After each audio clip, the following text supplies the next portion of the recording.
What's up, friends? My name's Aaron Ciotti. Everybody calls me Ciotti.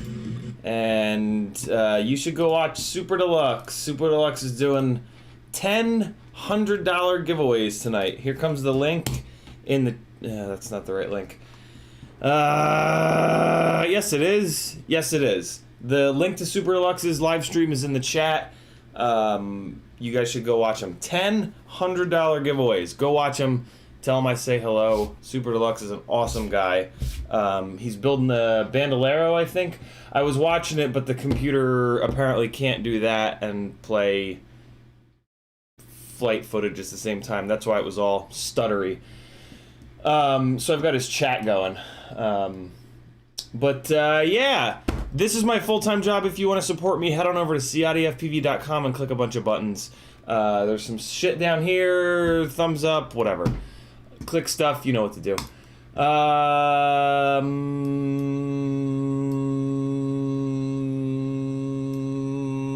Flying tomorrow, so I want to, I beat the hell out of this thing today. We got to do a little TPU repair, and the motors were getting awful hot, so I want to spin the motors up and see what the hell's going on there. We'll also take a look at the tune, and then I've got some footage that we can maybe look through. The computer, now that I think through it, probably won't play it. But, I don't know, whatever. We'll see what's up. In the chat, MotoRef, Paul McDonald, BeepTube, Scott FPV, Frank Nicholas, Random FPV, Joey K FPV, Huff19, Random again, DQ, Scott FPV, Torktastic, BeepTube, Frank Nicholas, Vic Sergeant Vic SGV FPV. I thought it was Sergeant. Alpha Sloth and 661. What's up, friends? If you want to talk directly to me, all you've got to do is type my name, and then it's going to highlight orange like that, and I'll know that you're talking to me. You can do that with each other, too. If you want to talk directly to a specific person, type their name, and it'll light up an orange for them so that they definitely see it. Random FPV says, you seeks C gangly bastard. You seeks C gangly bastard. I have no idea what that means, Random. Huff says, LOL, I just left Super Deluxe's stream for your stream. Well, don't do that. Go back. Go back to Super Deluxe's stream of 19. I don't want to take people away from his stream. Frank Nicholas dropping the link to CiottiFPV.com. Thanks, dude. Vic says, yes, I'm very happy to be here, Eddie Murphy. Alpha Sloth says, I would, but I've never won anything in my life, so I think I'll just hang here. And then, oh, Sex C. Got it. Got it, Random. Thanks, brother. Huff19 says, are those Mango Gem fans? They are. These are the new F4s, and, yeah, just like the S4s and the S3s, when you make a propeller that is like as light as humanly possible, you run up against durability stuff. So yeah, I wanted to give them another try, but yeah, they're doing the same. They're still doing that. So I'm pretty locked in on the 5143s. They're really, in my opinion, the best mix of durability, performance, thrusts, all the things. So yeah, if you don't crash into concrete all the time, and or you just don't crash as often as me, which is pretty effing often, the S3s and the the F3s and the F4s are going to be a really good choice for you. But yeah, they don't seem to be basher-friendly propellers, which is fine. I mean, it's kind of nuts to... It makes sense, right? It makes sense to have propellers that are lighter weight for people that don't crash as much, and then to have propellers that are a little bit more durable. So it's really nice that GemFan, it seems that they're not replacing the 5143s with the F3s and F4s, which is really, really good. Gives us options. It's really, really nice to have those different options. I might, I don't know. I'm probably going to stick with 5143s. What I'm probably going to do is stick with 5143s, and then the F3s and the F4s and the 5226s that GemFan sent in the sponsor box, those are probably going to become giveaway props for you guys so that you can try them out. Because, like I said, unless you crash as often and as hard as I do, they're going to be really good. They're going to be better. They're going to give you better performance because they're lighter weight. So yeah, they're probably going to be really good for you guys. But they're just not, they're not quite durable enough for a little old CiottiFPV. Come on! Come off of there. Why are you stuck on the thing? Get off of there. Get off of there. Please? Please come off of there. Oh man. It's gonna take forever to come off of here. How are you guys tonight, man? Hope you're all doing well. I was gonna stream yesterday, but then I forgot I was meeting up with a couple of my short film friends, Gabriel and Summers, in Greenville, South Carolina. And I had a blast. It was yeah.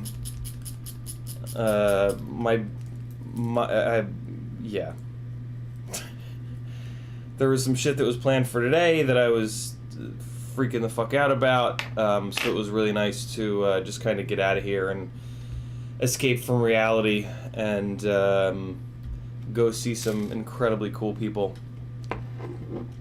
Not that you guys aren't incredibly cool, you know. But, yeah, it was just good to kind of escape reality yesterday.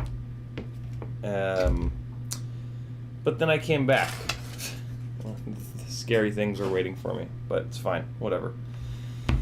I talked about it over on the Discord channel very briefly. So, yeah. We're gonna spin the motors up on this rig to see how healthy they are. And I'm gonna maybe dive into the tune for a second, depending. But first, I'm gonna show you guys the. I would love to show you the. So we in Greenville we hung out at this cool little nature spot, and I flew the Cinewhoop and the chase rig, but I flew them on the Hero 8, and that footage won't play on the computer here. So all I can really show you guys is the is some session 5 footage from today, but there's some pretty wicked session 5 footage that I'm going to show you real quick. So this was downtown when we went out and got some food, and then we let me fix this. And then we went downtown, and when we there we go. And when we were going downtown to hang out at this gay bar, Gabriel is in the LGBT community, and Summers is very LGBT friendly, as am I. I really prefer hanging out in gay bars, to be honest, than straight bars. It's just more fun. There's just kind of cooler people there. When we were on our way to DT's, I saw a building that, well, here. You guys will see. You guys will see exactly what I saw, and you'll know why I had to do a little sketchy flying. Not all that sketchy though. It was completely quiet in the city, and I was able to hear people and cars, and I mainly just kept the momentum of the rig in check, so that if it did fall out of the sky, it would have just fallen on the rooftop. So yeah, check this shit out. This was one of the. I don't know how. I was very close to not putting the rig up in the air, but it was so empty. The GoPro that was on the rig is having problems, and then it's my beater rig, so it was kind of like, well, if I lose this, I lose it, because you'll see, it was this is the most difficult dive I've ever done, hands down. I can't believe I actually put this thing up in the air. You'll see, I really worked up to it. I didn't. Yeah, and there was like half of this battery that I was like, nah, I'm not gonna do it. I'm not gonna do it. It's too tight. That's what she said. But then eventually I said to hell with it. So here, check it out. Let me know what you think.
So I was also kind of checking if those radio towers were gonna blast me out of the air, so you'll see me just kind of like throw it up there, like here. Like I'm just trying to throw it up there to see what's gonna happen, and I'm keeping it so that it would fall right below there.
once, but twice. That shit was tight. And there was birds on the way down. Did you see I almost hit birds a couple times? Oh boy. Look at that bird. Look at that. Look at him. Look at him. Those birds flying. I don't know if you guys can see the birds. I realized that YouTube might be fucking me on the quality, so I went to the I went to my logos and hoped that the quality came back. But yeah. Oh. I knew I was gonna get close to the to that rooftop down there, but you know, gotta go for it sometimes.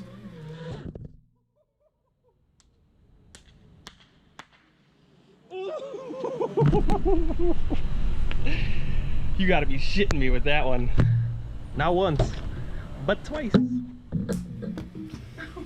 Yeah, so that felt good. That was I don't know, it was like I had to get over this big like hurdle to actually put the rig up in the air, right? And then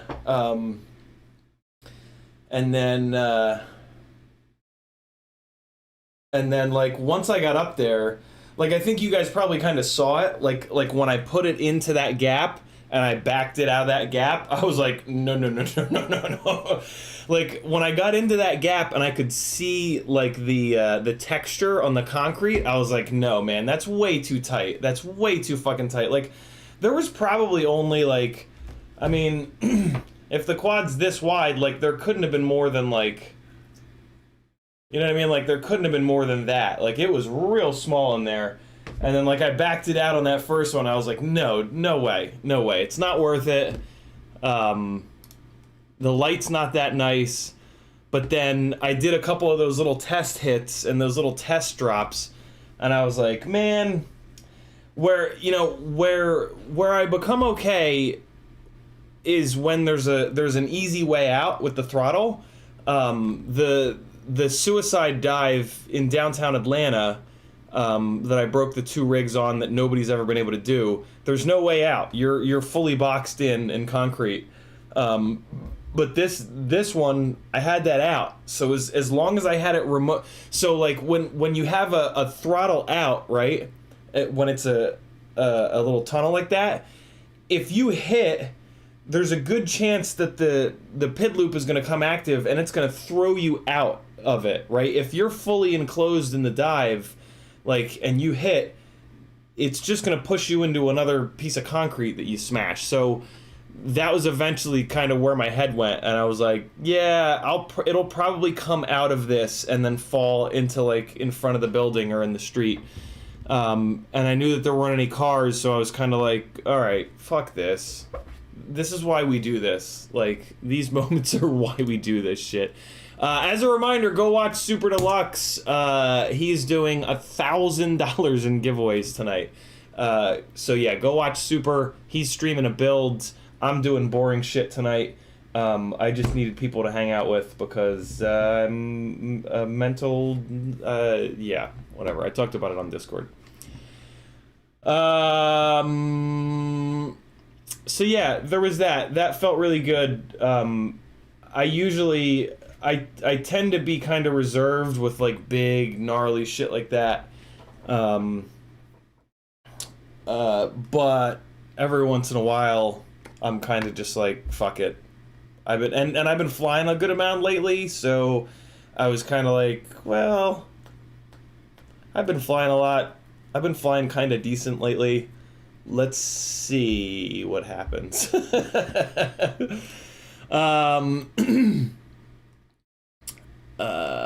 me get caught up on chat real quick here.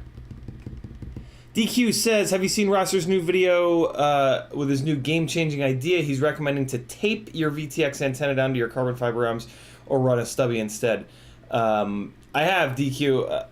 I didn't realize that he called it game-changing, but it's kind of incredible that he figured that out.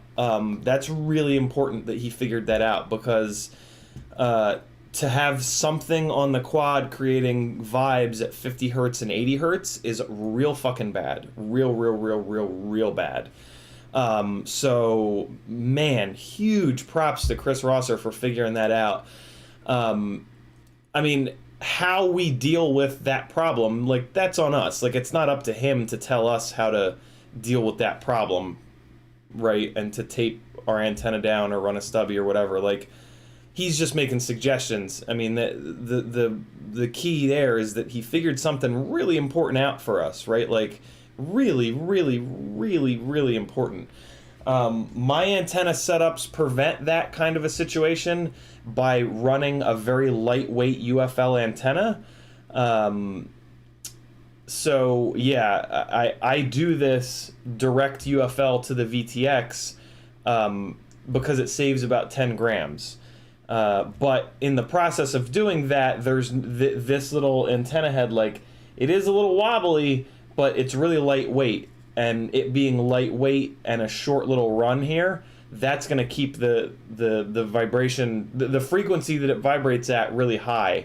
So it's not going to go down below, in theory, 200 hertz to do what that antenna on that rig that he had was doing. But yeah, man, the fact that he figured that out is a really, really big deal, because that's like a tuning issue that could drive you absolutely out of your mind. Like, that's a tuning issue that would have big, big, big consequences and be very hard to troubleshoot. So fucking A, thank God for Chris Rosser, man. What an awesome dude. If you guys aren't subscribed to him, look him up here on YouTube. Chris, actually, if a mod can drop a link to Chris's channel, I would love you forever. 05 Alabama saying hello. DQ saying sick. Matthew Vega saying that's beautiful. Matthew Vega in the house. What's up, brother? William Loge says, how long can I leave LiPos at full charge? William, I will try to discharge them. Like, if I charge up a bunch of batteries and they've been sitting for, like, coming up towards a week, I'll discharge them. Realistically, I mean, you want to try to charge them and then fly them.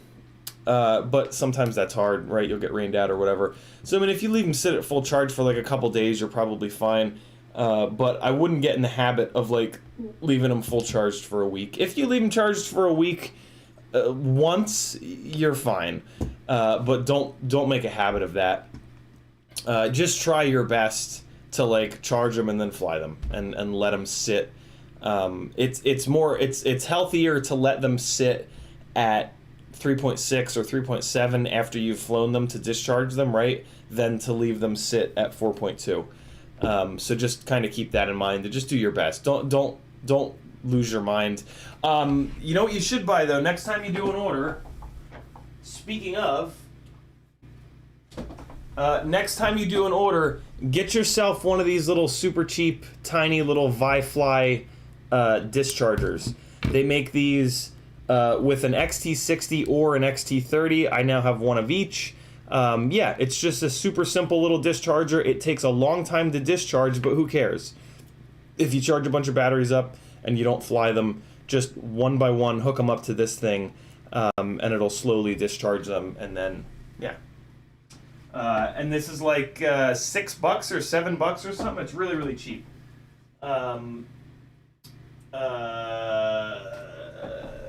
You can buy like a big fancy expensive discharger, which is great to have, but I don't know.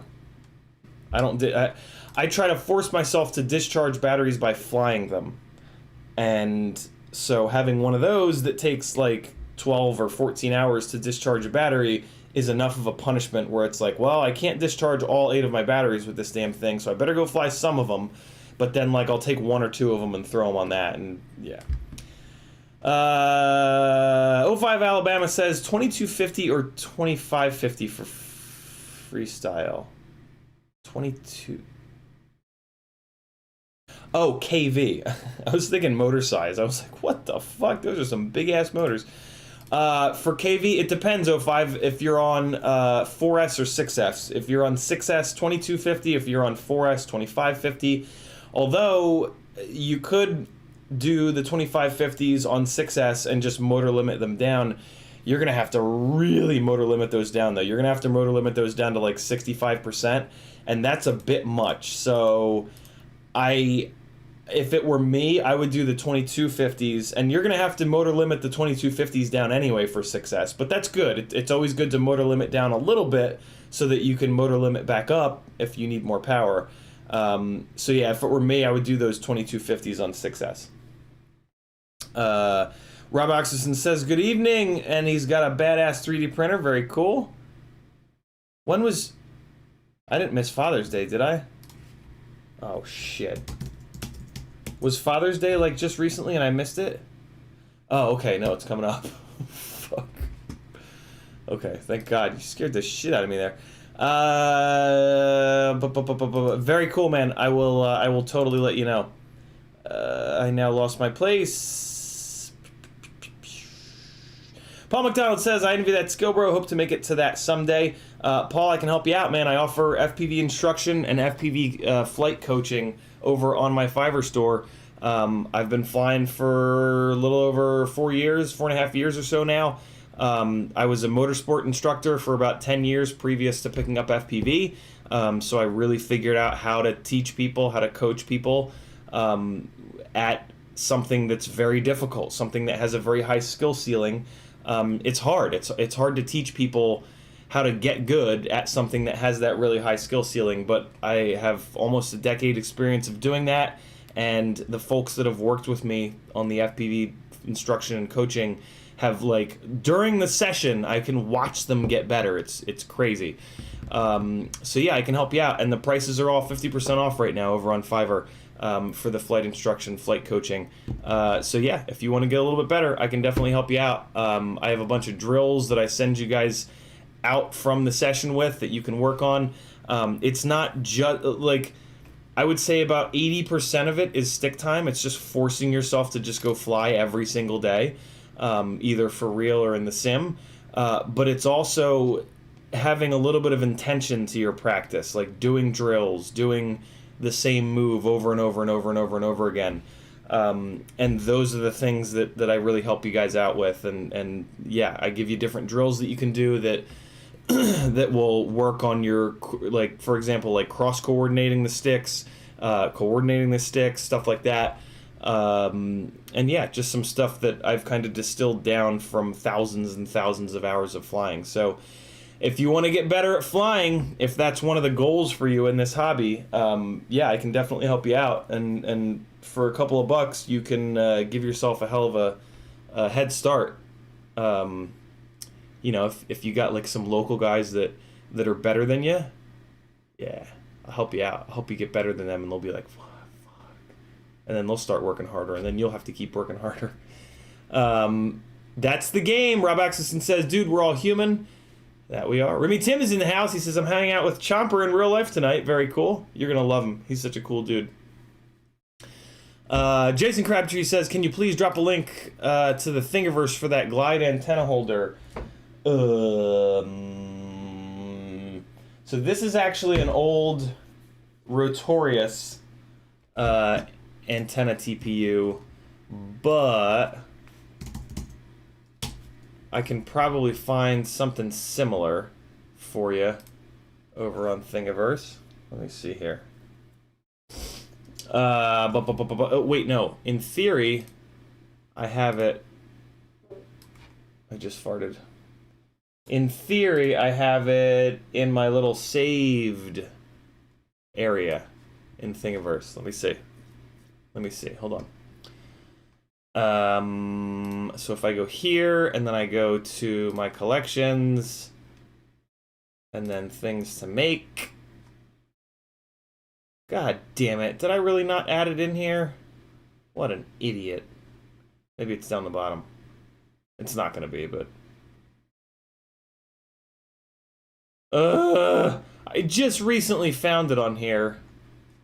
Alright. So, let's search for UFL antenna and see what that comes up with. Thingiverse's search is pretty bad. Let me see what I can find. This is tonight's gonna be more just like a hangout stream anyway, so whatever. This is fine.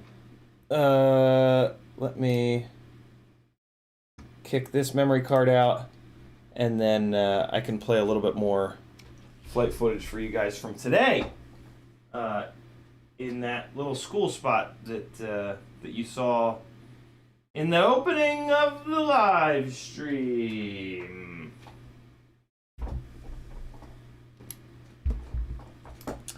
But first, let's look for more than what am I saying? Balls. I know that I found it recently because somebody printed me a bunch of them. Although, I think it was MotoRef. Is MotoRef in here? MotoRef, you in here? I think you were the one that printed me a bunch of the UFL antenna holders, right? Did I send you a link to those, or did you make them? Hold on, let me see if he's in here. He is in here. MotoRef, do you happen to have the, I just tagged him and typed gibberish. I don't remember where I messaged him, which is a problem, right? Like, I probably messaged him on Instagram. So this one will kind of work. This one will kind of sort of work. But it's not as good as the one that that MotoRef made for me. Jason Crabtree with a $5 super chat. He says, "Thanks, man. Keep it up." Thank you, Jason. Very kind of you, my man.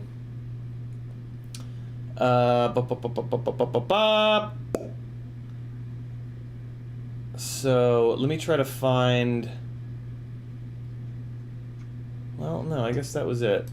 Yeah. So yeah, this one will work, and then you can just chop down some of the other stuff.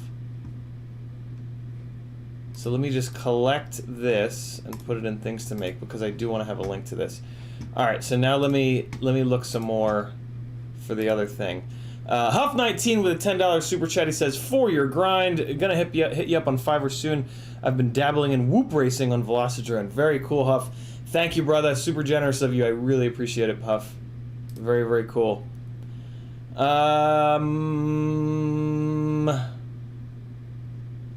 Damn it. Let me try a different tact here. Let me go into Facebook on the other monitor, and I will search for Thingiverse. Give you guys a little bit of background music here. Okay, so let me go into... Kitten, relax. You got fed at normal time. I don't know why you're being such a lunatic. So let me search Messenger for Thingiverse. See what that comes up with. It deleted it.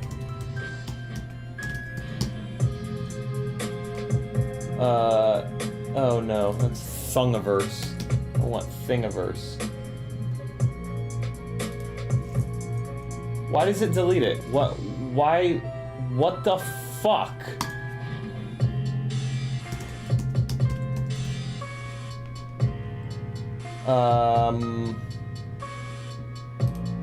Oh, there we go. Search messages for Thingiverse. Alright, cool. Yeah, Rob, that's why, that's one of the reasons that I haven't gotten a 3D printer. Okay, here we go. Let me take a look. Yeah, so I must not have been talking to MotoRef on Facebook. I must have been talking to him on Instagram. And Instagram's search is fucking worthless. God damn it. God damn it. Alright, hold on, let me try. There's a chance that I can use Facebook's weird search to search for, to search in the Instagram messages. I doubt it, though. MotoRef, hey man, somebody's looking for the UFL antenna holders that I think it was you that printed for me. Do you happen to have that Thingiverse link? I'm looking for our conversation. I don't know where our conversation was, but I'm checking.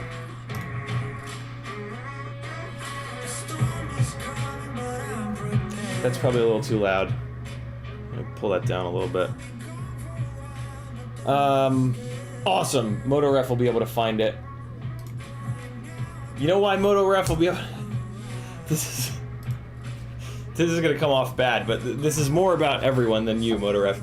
You know why MotoRef's gonna be able to find it is because I'm CiottiFPV everywhere. So all he has to do is search for CiottiFPV and I'll find me.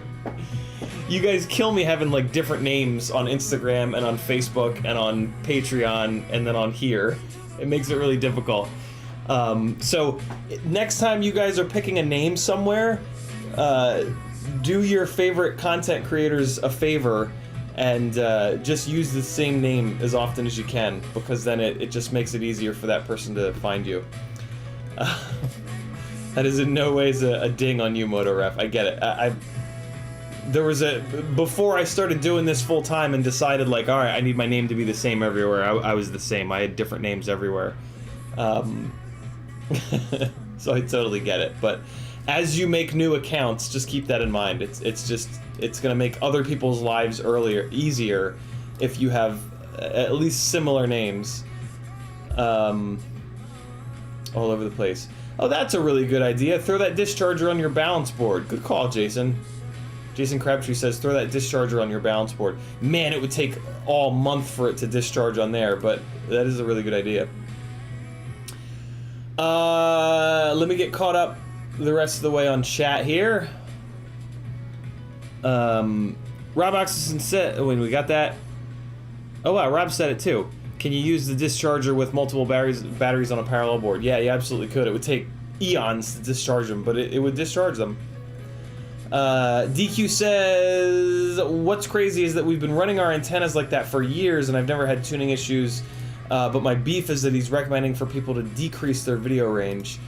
Yeah, but I mean, you know, if you go to a stubby antenna and then you go fly and your video range is decreased, you have the choice to then take that stubby off and put it...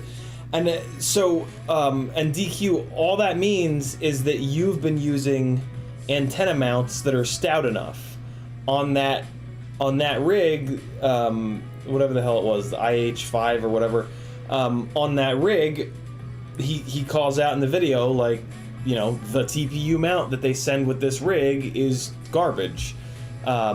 So yeah, I mean, you've been running non-garbage mounts, DQ, and that's awesome. And I think most of us have, but it's in my opinion, it's really, really, really important that he pointed that out about that specific rig. And towards the end of the video, he kept calling it out over and over and over again, like, you know, it's this TPU chunk, and you know, on this rig, you need to mount your antenna in a different way.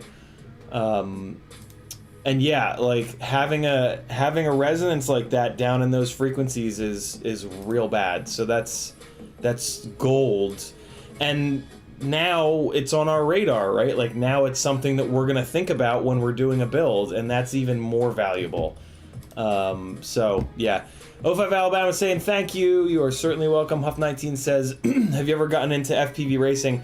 I haven't, Huff. I did the racing thing in motorsports for the better part of a decade, and that was enough. I tried racing FPV, and just the people in that community kind of rubbed me the wrong way. And I got to see, you know, competition can bring out the worst in people very easily. And I'm just not into that anymore. All I really care about at this point in life is just like good vibes from good people. And the freestyle community is pretty much all good vibes and all good people. So yeah, no real interest in FPV racing. The other thing that kind of drives me insane about FPV racing is that it's two-dimensional. for the most part. It's forward, backward, left, and right. You don't really get to, you know, like maybe there's a 5-foot high dive gate, but like that's kind of silly. If I wanted to race in 2 dimensions, I would rather do it in a car where I get tactile feedback and I get seat of the pants and I'm in the thing, so the adrenaline level is a lot higher because of the actual danger. Yeah, flying FPV is about going up and down, and with FPV racing, you just really don't do that unless you're one of the best in the world, right? And you can get into DRL and fly these crazy events at like the DHL building. But, you know, there's what, 20 people in the whole world that are good enough for that, and it's not going to be me. So yeah, I've tried the FPV racing thing, and it's just not my deal. It just doesn't scratch any itches. But luckily freestyle is just infinitely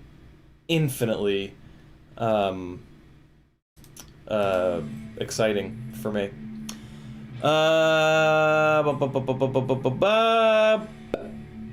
Rob Oxelson says, speaking of Rotorius FPV, I've been working on my WeMix build. Nice, Rob. June Loco says, what's up? Explosive Fruits. As a reminder, go watch Super Deluxe. Oh, man. I don't have the link. Where's the link? Go watch Super Deluxe. He had his stream for this time slot scheduled days in advance. And he's doing like $1,000 in giveaways tonight. He's doing $100 giveaways. So go win you something over on Super Deluxe's channel. He's a great guy, and he's been a supporter of mine for a long time. So yeah, go and tell him I said hello. Explosive Fruit says, ideal stack or flight controller and ESC combo for a 5-inch Apex. Scroll down, Explosive Fruits. All of the gear that I personally use, have tested the shit out of, and trust is down there. There's going to be an Acon flight controller and an Acon ESC in there. Those are what I run. Those are what I recommend that you guys run.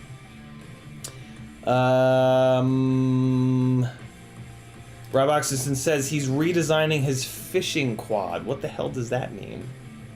Are you going to go fishing with a quad? That sounds ridiculous. Nektronic says, I didn't know that I was supposed to discharge lipos.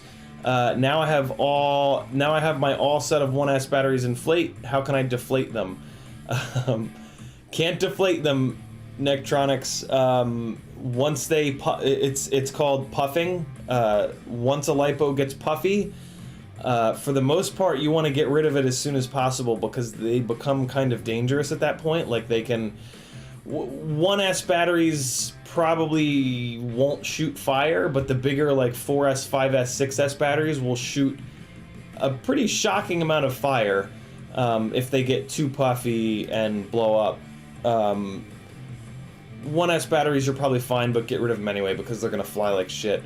Get you some Newbie Drone Gold 250 mAh and 300 mAh batteries. They are, like, unquestionably the best 1S batteries that we have available to us. They're a little bit expensive, but as soon as you fly them, you'll know why they're expensive. Getting caught up on chat here. Thanks for hanging out, guys. I appreciate it. It really means a lot, and I fucking need it right now. So I was gonna try to stream earlier today, and that didn't happen. But I don't know. I don't want to leave you guys hanging on another. I know I've been all over the place with these streams. It'll get better. I'm just going through it right now in life, and yeah, I know that I need to be as kind to myself as possible, and so that's what I'm doing. Hey, MotoRef found it. Awesome. Thank you, brother. And oh, that's right. It's for the Zoot. That's right. That's right. That's right. That's how I eventually found it.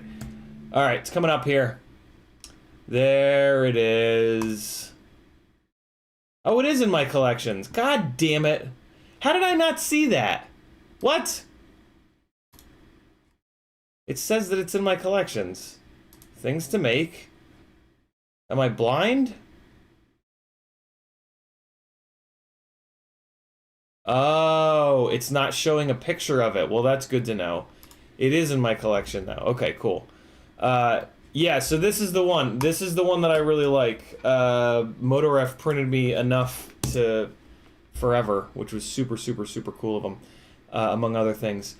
So yeah, there it is. There's who is that? Jason? I think that was Jason Crabtree asking. There's a link in the chat, Jason, for you. This is the one that I really dig. Let me get the music going again here. More of what you like. There we go. Yeah, in my opinion, this is the best way to mount your FPV antenna. It's nice and lightweight. It's at a 45-degree angle. It forces you to run a straight UFL directly to your VTX. That mount with a straight UFL antenna is going to save you about 10 grams, which is a big deal. That's a lot of weight to save off of a thing that flies. So yeah, do it.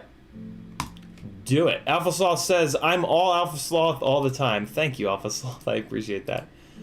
Rob Oxyson says, I wish I had all these computer programs when I was designing kites. Yeah, right. There's Motoref calling it out. Good, good, good. Rob Oxyson says, no matter how good you are, there's always someone better. It should just be you. Very, very true. Unless you're Johnny FPV. LOL says, beginning FPV. Speaking of, if you haven't seen Johnny's Porsche edit, fuck this stream. Just go watch that 20 or 30 times in a row. Let's actually... I kind of... So I don't usually do this, but we'll do a little bit of a... So I've already seen this once, so you guys aren't going to get, like, my first reaction, which... My first reaction to this was basically...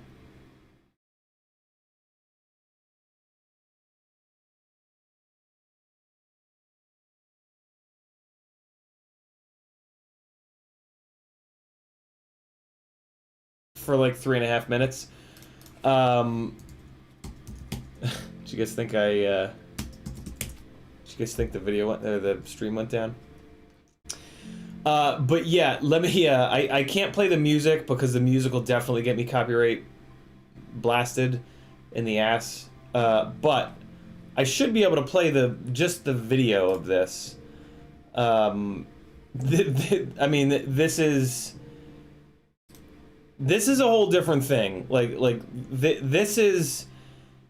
This is kind of like the dream for me fully realized.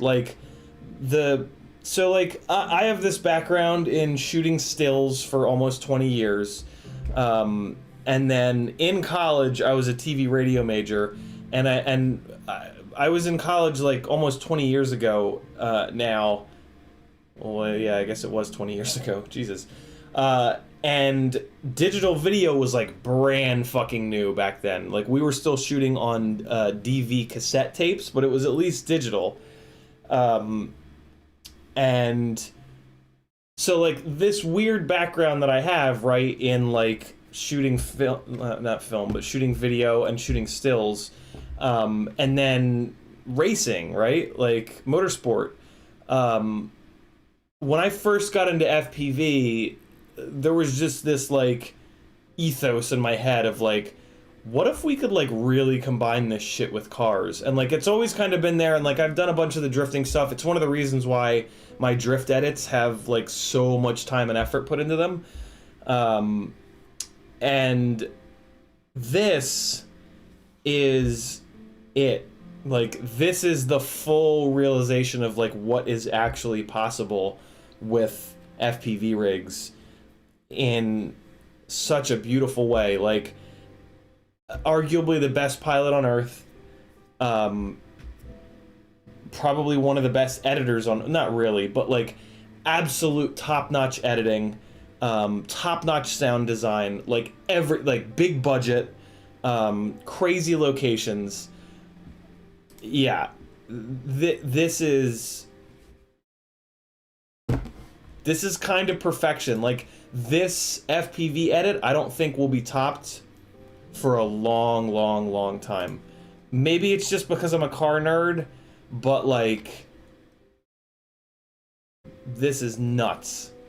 So you're not gonna get the, I can't give you the audio, and you're also not gonna get the sound design, which is a huge part of this, but I'm gonna give you guys a little bit of a, this will only be the second time that I've watched this, so I am gonna see some things probably that I didn't see before, and then maybe we can kind of talk about them. Oh, you know what I can do? I can play this through the, I'll play this through the speakers and I'll try to talk over it, and I bet you I won't get dinged on the copyright side of things. So let me share my screen, and let me not play it full screen. What's that? What the stop, stop! What the hell? Stop! Let me not play it full screen. I'm just gonna, oh, Jesus fucking Christ, this goddamn computer. Are you fucking kidding me with this? Come on, man. Alright, so in theory, if I play it at 720, it'll actually play. Maybe. Yeah, if you haven't seen this, go watch it properly, really loud. But, am I in the corner? Yeah, I'm in the corner. So yeah, here's the second time that I'm watching, hands down, the best FPV edit ever. Maybe the best FPV edit that we'll ever get. Probably not, but yeah, yeah. Let me move this over so that there's not quite so much of my face blocking it. So yeah, I think this was shot on a mix of like a regular 5-inch rig with a Hero 8, Hero 9, and a big-ass cinematic rig. This is probably the cinematic rig here. I can probably give it a little bit more volume. So yeah, that little whip that he does over the car, while staying really close to the car, unbelievable. So that little transition there between shots, ridiculous. Look at this. Look at how he tracks the car with this. Or no, it's another shot that I'm there, right here. Look at this. Look at that. Look at that. Look at that. Look at that. Fuck. Look at that. Look at that. And then obviously just ridiculously slick editing, of course. I'm sure that this is not Johnny editing this. This is a world-class editor.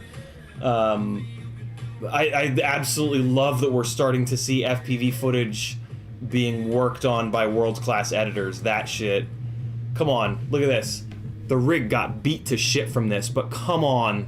Look at that. Oh! I'm not really sure how he did this. I'm assuming just a rear-facing camera and then just told the driver to stay as close to the quad as possible. Unbelievable transition there on the backflips. This shit, though. Come on! Come on! Are you shitting me? Come on! This is what I think was done with a regular 5-inch rig with a GoPro on it. I don't think that the full-size cinema rig can do that. I'm still not told. I don't know. Did they fake that? I don't think they faked that. I think he just put a 5-inch rig through the fucking window. The driver had a helmet on, which is one of the reasons why I don't think that they faked it. Oh my god, ridiculous, ridiculous, ridiculous. I can't even explain to you guys, like, if you've never shot a drifting event, you just don't fully understand how impossible that shot was. We gotta get it again. And to do it with almost, I mean, there's really no hesitation there. There's like maybe a little split second of kind of lining it up, but not really.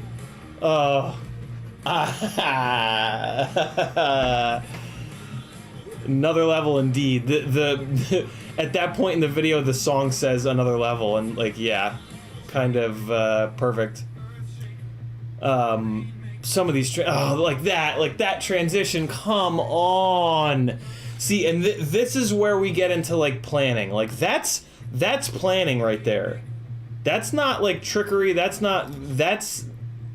is like storyboarded, planned, like fly 100 batteries at each location maybe to be able to Unreal. Come on. How?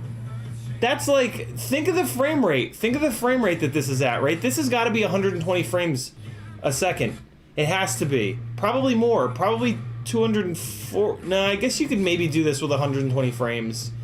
Maybe not, though. That might be 240 frames.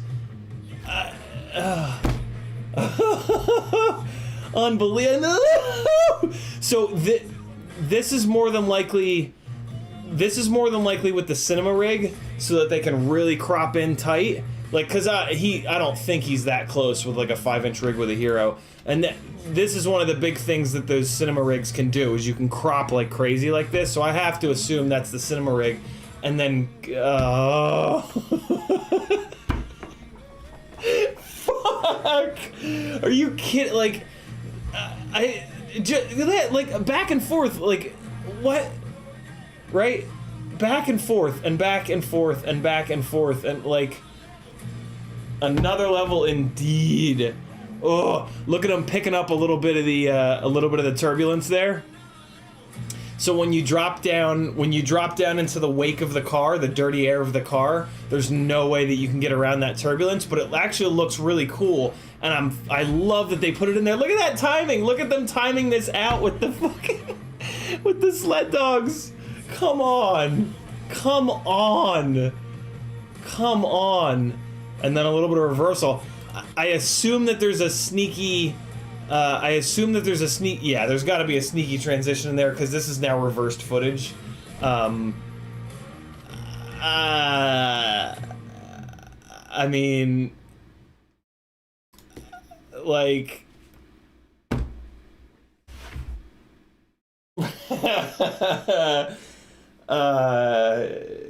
yeah. What do you say to that? There's nothing that I can say to that will give it. There just aren't words to properly describe how absolutely next level that is. My guess is that was like a big shoot. I would be pretty surprised to find out that was like a one day in Finland, one day in the UAE. That strikes me as like multiple days in each location. No, maybe not. I'll be very surprised if that was like less than 10 batteries kind of thing. Like, that really strikes me as like just putting in a lot of time, putting in like 8 or 10 or 12 hours. And on film sets, like, that's kind of the norm. Like, it's on a film set, it's sort of the norm to run like a 12-hour day, and just to squeeze as much shooting into like one day as possible, because you're having to organize, and the producer's job is to organize everything. And when you start to get into shit like that, where you're like dealing with timing and like trying to time that bobsled, the dog bobsled thingy with the car, like that doesn't happen on the first take. Like you plan that shit out, and then like you kind of work it out, and then you try it and it's not right, and then you do it again, and then you do it again, and you do it again and again and again and again and again, and eventually you get it perfect. But like in the process, and you also get multiple takes during that process. So like this strikes me as like, I don't know, maybe like 100 batteries between those two spots. I would be absolutely staggered. So wait, what is he? Hold on, I didn't actually read the full description. And here it is. Super stoked to finally share my latest collaboration with Porsche Drive to Extremes. Take-hand cross-country times CiottiFPV, shot in -30 and +30 Celsius conditions from Levi, Finland to Liwa Desert, UAE. The project was epic, to say the least. We shot the... Oh, here we go. We shot the film. Oh yeah, right. And then so to carve out two completely identical tracks, right? Just more insane planning. We shot the film on two identical tracks on opposite sides of the world. The desert track in Abu Dhabi was built completely from scratch, a perfect one-to-one replica of the one in Finland. Mirroring the two created a really interesting contrast of environments and gave us the ability to seamlessly merge the two locations together in the edit. The goal is to create a piece with 100% seamless transitions. Well, I mean, fucking A right. That was the goal, and Jesus, was that ever nailed. On the technical side of things, we wanted to develop drones that could effortlessly carry larger cinema cameras. Losing any essence of true FPV agility and performance would be a big failure. Proud to say this was achieved. We shot... Wow. So they went through the window of that car. It says here, we shot the entire film on the red Komodo and FreeFly Wave camera. Oh, here we go. Parentheses, with the exception of flying through the window. GoPro. There it is. Okay. Okay. Yeah. Because the rigs that carry the reds, and I don't know the FreeFly Wave, but those rigs are big as shit. And yeah, you're not putting one of those rigs through the back window of a car mid drift. That just ain't happening. But oh my god, the fact that, oh my god, I still cannot fucking believe that he put a 5-inch rig with a GoPro through the back window of that car mid, like I can't, there's no way that I can explain to you guys how hard that was. If you've done a drifting event, you have some idea of how difficult that shot was. If you've not flown a drifting event and understood the, like, it's one thing to fly a 5-inch rig through the back window of a car, right? Like, that in itself is incredibly difficult. It's a whole different thing to be able to track a car that's in a slide, and then it's just a whole nother ridiculous thing to be able to combine those two. Like, that is just so far beyond next level. Here's how I can tell it was a really, really, really big shoot. A client, we don't have to worry, agency, we don't have to worry about it. This is how we know it was a big shoot. This is like $20,000 to $100,000 worth of people working on this. Executive creator, director, art director, agency producer, production house, director, precision driver. This is a legit stunt driver, right? This is a couple grand a day stunt driver.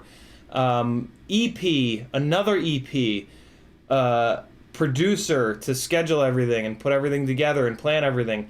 Servicing company in Finland, EP Directors Guild, post, a couple guys working in post here, 2 editors. This is who designed the soundstage, the VFX, Screaming Death Monkey, and then Keelworks in London, SDMFX. No, the rocks exploding into the camera are not VFX CGI. Oh my god, that's ridiculous. Oh wait, not CGI. Okay, but the sounds, I'm sure they added the sounds in. Color grading, a couple of color graders. They probably had that song. I was gonna say they probably had that song written, but maybe not. I'm sorry. Video FX. Sorry, this is not the sound design. Here's the sound design. Keith White Audio. Music editor, UAE drone support, Finland drone support, cameras. Yeah.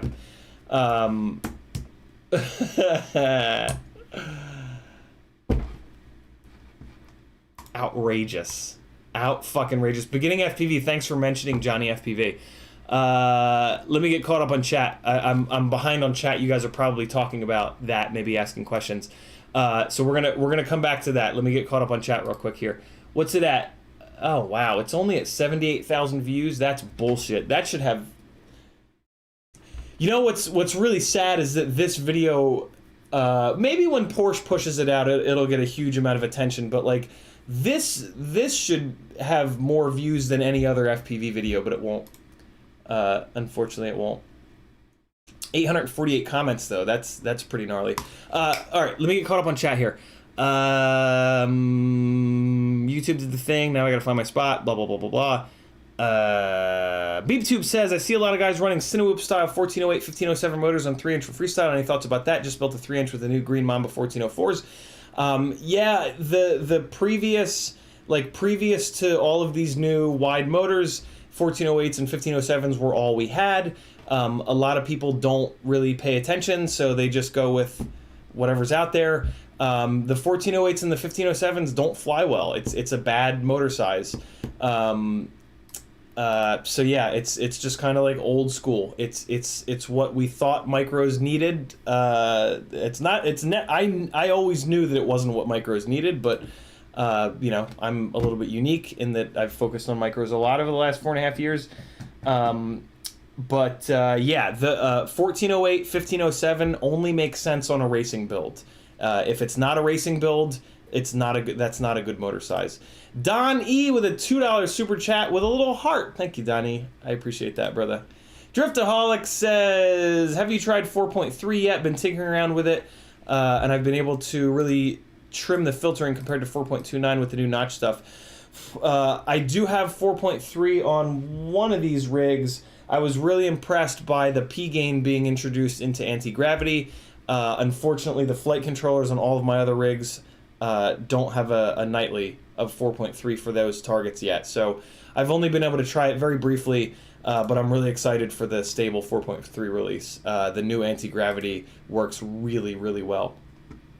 I didn't play around with the filtering at all in it, though. I just left my same filters. Rob Axelson says, fishing quad, got a servo to work with the old Wizard 220, drop a lure offshore with a camera pointing down, get to Savannah, we can hit the beach and catch dinner. That's ridiculous, Rob. Holy shit. Moto F says, right on, buddy. Thanks again, Moto.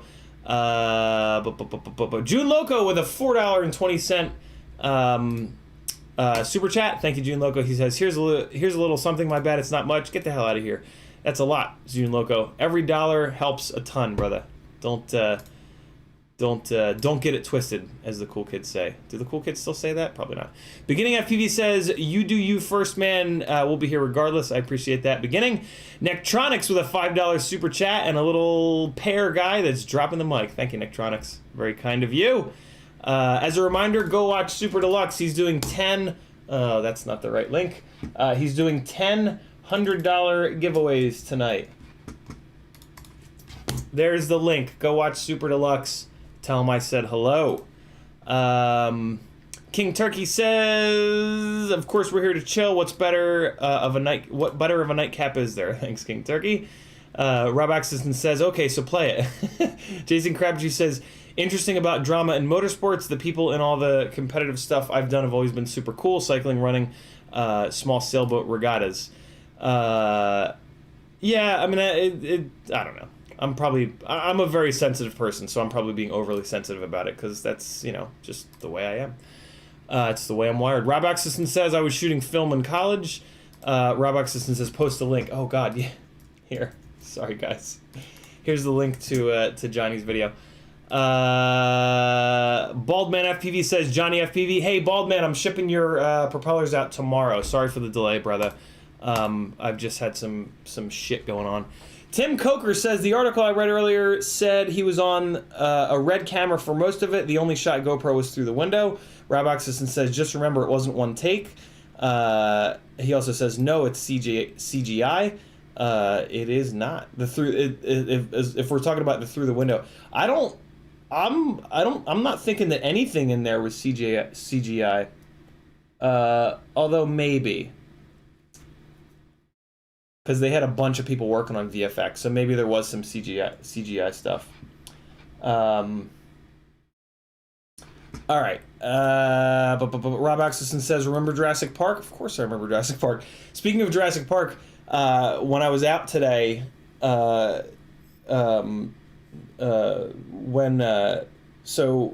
yeah, my soon-to-be ex-wife came and packed up and took a bunch of her shit from the apartment here today to her new apartment, and I just didn't.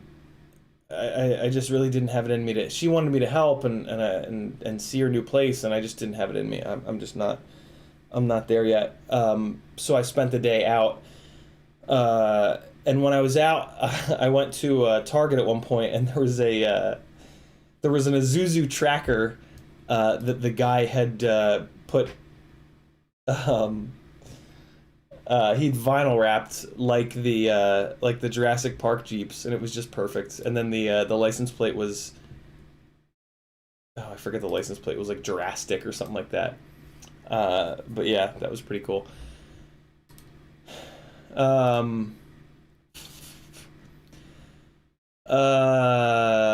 Jackalope says, what's up? Happy Friday indeed. Rob Oxison says, Porsche has deep pockets. Yeah, for sure. For sure. And I'm caught up. Cool. In honor of June Loco's super chat, give me a minute. Here's a little bit of flying from today. Hold on. Hold on, please. Hold on. Hold on, please. Yeah, here's some flying from today. There's really, really cool new spot that's right across the street from the yoga studio, which is pretty slick. What's this? Oh, I forgot about this. Oh, I forgot all about this. Here, watch this instead. We got kicked out of here immediately. I was with Chopper for this. Chopper was my, Chomper rather. Fuck is wrong with me? Oh my god, what the hell is happening? Chomper was my spotter for this. Here, watch this. I'll be right back. I'm gonna honor June Loco's super chat, if you know what I mean. This is the perfect FPV experience. Ready? Okay, let's hurry. Let's hurry and do this. All right, let's hurry and do this. Ready? Hold on. I'll give you guys the full experience. All right, we're probably gonna get kicked out. Let's just do this quick. Here we go.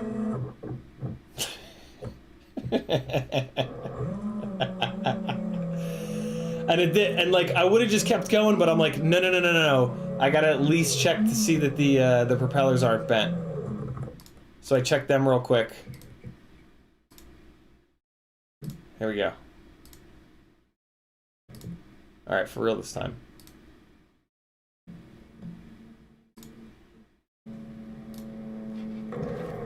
We're back.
All right, enough of that.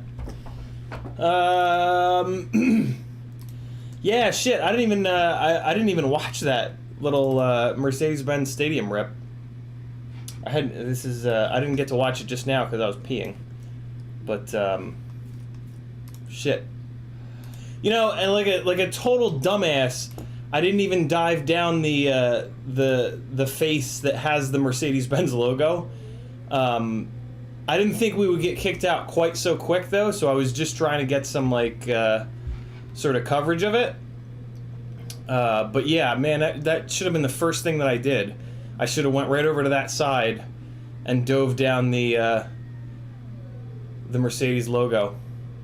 But all things considered, I could probably go back. If I had a spotter, I could probably go back and get like one more battery in before getting kicked out. And the cops were totally cool. They were just like, yeah, you can't do that here. You gotta go. And I just came right back. But yeah, that was stupid to not get that in. That, man, I want to really orbit that ball. I was in a hurry. I was trying to like get as much coverage of the building as I possibly could. On the next battery, I was going to try to really get locked in. But yeah, right around this corner to the left there, that's where the logo was. And I did that goddamn power loop instead. You can kind of see it there in white. Here, I'll show you. The logo is... it's right there. So I started the power loop right here. I should have wrapped it around a little bit more, and I could have power looped with the fucking logo. Oh man, there's so many things that could be done on the side of this building, and it's completely empty at night. Like there was not a human being in sight. Chomper spotted the people that were on that on the top of the little parking deck, and that's why I took like a big wide circle around them so that I could spot them as well. But I made sure that the momentum of the quad would not put them in any kind of danger. That's really so that, like, if you guys are gonna, don't fly sketchy until you're like really good and your gear is like really dialed in and locked in.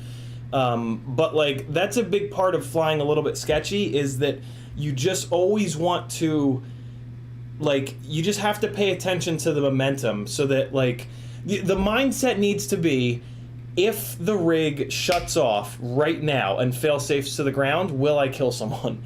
And like when you fly with that in your head, you can fly totally safe around people, because it's not just gonna like target the people. Like, it doesn't work like that, right? Like our rigs either fall out of the sky or they don't. So if you manage your momentum so that if it falls out of the sky at any moment, it's gonna just fall on the concrete and not on people, you're good to go. So yeah, that's the thing that's like on repeat in my head when I fly in like somewhat sketchy spots. But like still, I still for the most part just don't fly in sketchy spots. Like when I'm about to fly in a sketchy spot, I'm just like, probably not. Like it has to be worth it. Like there's a real thought process that goes into it for like 5 minutes of like, all right, risk versus reward, right? Like, is the light good? Is the quad, like, when was the last time the quad fail-safed? 6 months ago? Awesome. Do I have one of the good GoPros? Like, it has to be worth it. How sketchy is it? Like, can I hear the cars that might be coming, or can I hear the people that might be walking? Like, there's just a long line of like things that go into it, and every so often, like, those things will all line up in a way where I'm like, okay, I feel safe doing this. I feel safe that I'm not going to be that guy and hit somebody in the face with a 5-inch rig, and wind up on the news, because, you know, that tends to be like the end all be all for me, is like, is there a less than 0.00001 chance that I'm gonna be that guy, right? Because I don't want to be that guy.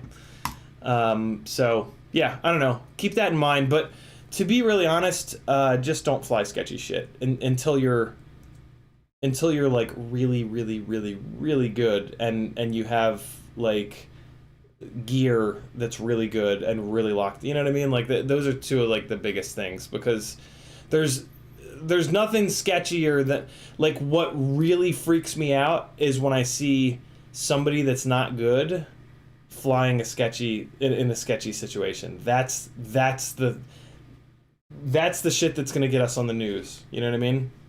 In my opinion.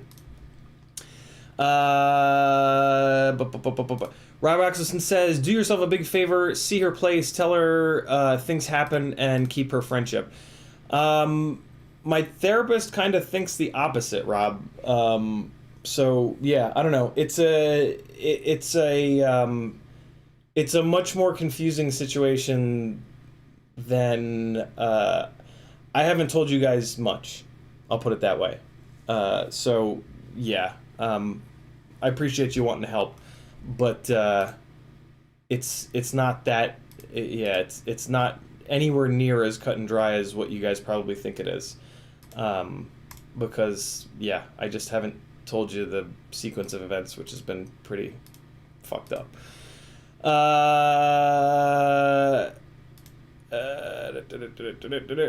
Thanks, Frank. All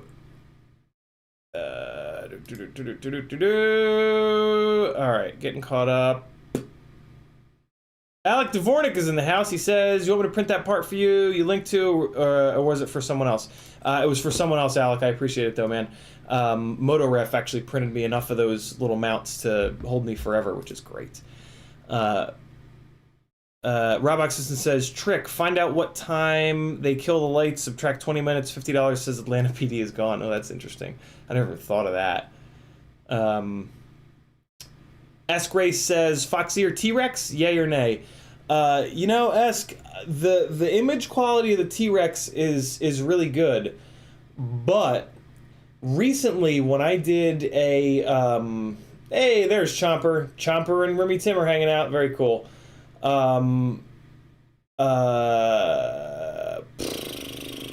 So when I did the nano camera testing, I came to a little bit of a realization, I think.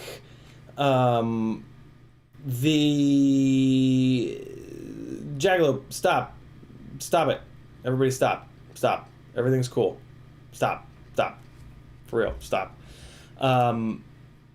Actually stop, like nobody type anything else, it's all good, we all love each other, it's totally cool. Rob is trying to help, I appreciate Rob's help, I appreciate Frank, it's all good, everybody stop typing about that, no more in the chat, or you'll get banned for 300 seconds. I came to a little bit of a realization during the nano camera testing, which is that for me, low latency is king, and the T-Rex is not a low latency camera. So I'm really tempted to try a T-Rex, but I know that it's nowhere near the latency of the Predator nanos that I'm running, and so yeah, I'm not even gonna try the T-Rex because I don't even want to make myself, because what would probably happen is I would try the T-Rex, be like, oh wow, the image quality looks better, and then I'm gonna be like, oh well, maybe I can deal with the higher latency. Oh, maybe it's not that big of a deal. Ugh. But I did a good amount of testing between these nano cameras, and 100% of the time when I was flying the lower latency cameras, I flew better, and I crashed less, and I hit tighter gaps, and I just flew better, straight up. I just flew better, and so that's it for me. Like the whole low latency on the camera side of things. I learned that it's a really big deal, and so I was dealing with, and I was only dealing with a difference of about 10 milliseconds in latency. That was also the moment that I kind of solidified the fact that I'm not going to DJI until they figure out a way to lock the latency. That's going to be the first step. That's the first big step that they need to figure out before I even consider it. But B, reduce the latency. If they can figure out how to lock the latency, but they can only lock it at 20 milliseconds, I don't know, man. I don't know. I mean, I guess the argument would be that you can see farther ahead. So if it's locked at 20, you can at least, like, if it's locked at 20, you can at least see farther ahead, and that'll make up for it. But for the latency to change is a total deal breaker. Total deal breaker. 100% deal breaker. It's why Steel doesn't fly it, and it's why a couple other pro pilots that I've talked to about this don't fly it as well. So, yeah, there's that. But, yeah, I'm not even going to try the T-Rex, because if I'm going to go to a higher latency camera, it's going to be HD. Period. Like, absolutely no questions asked. That's the only way that I'm willing to go to a higher latency camera. By the way, go watch... oh, that's not the right link. That's not the right link.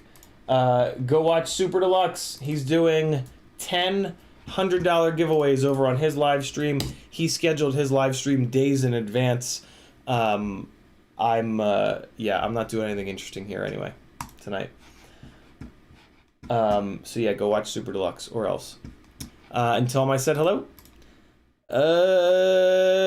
I'm so jealous. Chomper and Remy Tim are hanging out, flying at night. You fuckers. S. Grace says drone mesh measured the latency of the mic on the micro to 2.2 milliseconds, and the same time the Falcor 3 micro to over 21 milliseconds. So, S. Grace, when you say measured the latency on the micro, on what micro? Oh, on the T-Rex? Oh, really? So wait, are you saying that the T-Rex has 2.2 milliseconds of latency? Oh my god. If so, then I'll definitely try the T-Rex. Baldman says, try switching from Steel's camera, which is a CCD, and it's very low latency, to a Toothless 2, which is 20-ish, I think, on the latency. Baldman says, it's like WTF. Yeah, that's basically, during the camera testing, I tested the Caddx Baby Ratel, which is, I think, in the 20s. The Foxeer Toothless, which is also in the 20s. And then the Runcam Racer, which is like 4 or 5. And the Foxeer Predator Nano, which is 4 or 5 as well. And yeah, it was a really big difference. When I watched my flight footage, it was immediately obvious which one I was flying. And that's kind of all that matters to me, is the way that the footage looks. Michael Blade saying hello. Rob Oxison says, got a pizza with your name on it. Nice, Rob. My stomach is a fucking disaster. I couldn't eat a pizza if... Well, I mean, I do want to, so... I was about to say, I couldn't eat a pizza even if I wanted to, but I do want to. But S. Gray says the T-Rex. Wow, okay. So the T-Rex is 2.2, I guess. Oh, fucking A, god damn it. I just switched to... No, you know what? I'm not going to try it, because I just bought all these fucking Predators, and I'm not going to run different cameras on every single rig. I'm not going to have a rig with a different camera. So, yeah, unfortunately, I'm not going to try the T-Rex, because I can't afford to spend $300 or $400 on... switching out all my cameras. I mean, I guess I could then sell all the Predators, but...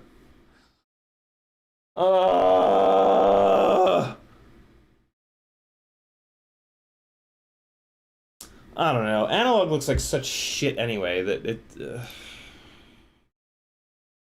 Maybe I'll fucking try one. God damn it. Bob Noxious is in the house. What's up, Bob?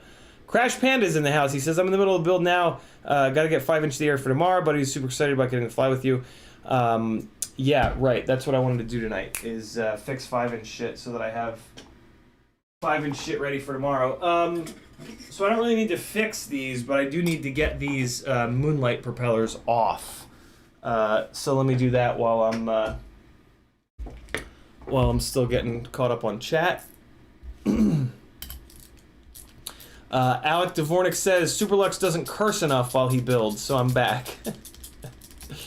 Appreciate the cursing support, Alec. It means more than you know. All the time I think, man, all those people that have kids that can't watch because I curse so much, I should just stop cursing so much. But then beautiful people like Alec say, your cursing is the reason that I'm here. Keep doing it. And I say, yes! Because it makes me happy. BeepTube says, I'm using the Predator Nano on the 3-inch, T-Rex on the 6-inch. The Predator Nano is 2 milliseconds. The Predator is still excellent, even compared to the T-Rex. Well, there we go. Thank you, BeepTube. That makes me not want to... Oh, so it's not gluten, Rob. It's more like the acid of the pizza. I'm assuming, Rob, that you're trying to convince me to let you order me a pizza for delivery, but it's 12:45 here. I don't think any of the man, like in New Jersey, when I lived in New Jersey, right? Everything delivered until like 2 a.m. Everything, and that's like New Jersey. Here in the South, nothing's open past like 10 o'clock. It's crazy. So yeah, I don't think there would. Man, I would fucking love a pizza right now. Jackalope doesn't trust people who don't swear. Me either, Jackalope. Me either. Me either. Crash Panda says, or be a grown-ass man and let the kids learn today. Yeah, right. Yeah, I mean, a couple times I've told the story that, like, my parents wouldn't let me curse. And by them not letting me, by cursing being like this taboo thing, all I wanted to do was curse. And I'm like this because of that. So, like, the people with kids, it's kind of like, I don't know. I mean, what the fuck do I know? But at the same time, maybe if you have the conversation with them and be like, hey, this gangly bastard on YouTube curses a lot. It's something that you should do when you're older, but if you do it as a kid now, other parents are going to get pissed off at me. So do me a favor and don't get other parents pissed off at me. You know? Maybe they'll understand that. Maybe they'll be cool. I don't know. I don't know anything about kids. I have no plans of raising a child because I can't stomach that responsibility. Like, I'm sure I'd be a good dad and all this, but, like, it's just too much responsibility. And, like, no matter what, that kid is going to have trauma. Like, my parents were great, but I got all kinds of fucked up shit. Like, I'm a train wreck. And, like, you know, they did an amazing job, but still, it's just impossible. It's just kind of like an impossible thing, in my opinion. All of you that have kids, I love you all, and I'm so happy that you were all willing to take that responsibility on, but it's not for me.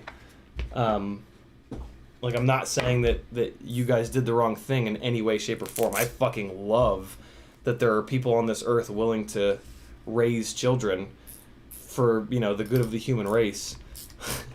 But I ain't one of them. But yeah, I absolutely love that there are people that are, because, you know, if everybody was like me, the earth would die in 100 years. And we don't want that.